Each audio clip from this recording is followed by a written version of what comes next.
నీ కొరకే తాపత్రయపడుతూ సేవ చేసే బాధ్యత మాకు దయచేయండి. అయ్యా ఆరోగ్య స్థితిలో అనేకులు ఉన్నారు ప్రభువా. అయ్యా నామకరణంలో బ్రతికి వారు అనేకులు ఉన్నారు తండ్రి. అయ్యా వారిని జ్ఞాపకం చేసుకునండి ప్రభువా. అయ్యా నీ పిలుపు తెలిసిన నీ కొరకై ప్రయాసపడాలనుకుంటూ ఆరిపోయిన వారు అనేకులు ఉన్నారు ప్రభువా.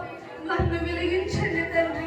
అయ్యా వాళ్ళ ఆత్మీయ ఎన్ని సమస్యలు వచ్చినా, ఎన్ని అడ్డంకులు వచ్చినా ప్రభువా, ఎన్ని నిందలు వచ్చినా, ఎన్ని అవమానాలు వచ్చినా తండ్రి వారు ఆరిపోక అగ్ని వల్ల తండ్రి అగ్ని వరకు సహాయం చేయండి తండ్రి. ఉన్నారు ప్రభువా మోషే పట్ల, అందుని బట్టి నీకు వేలాది స్తుతులు స్తోత్రములు తండ్రి. అయ్యా అగ్ని ద్వారా గిద్యోను ధైర్యపరిచి తండ్రి ఒక యుద్ధంలో గెలిచేలాగా చేశారు ప్రభువా. అందుని బట్టి నీకు వేలాది స్తుతులు స్తోత్రములు ప్రభువా. అయ్యా మాకు మీరు దర్శించి తండ్రి మమ్మల్ని మీరు దర్శించి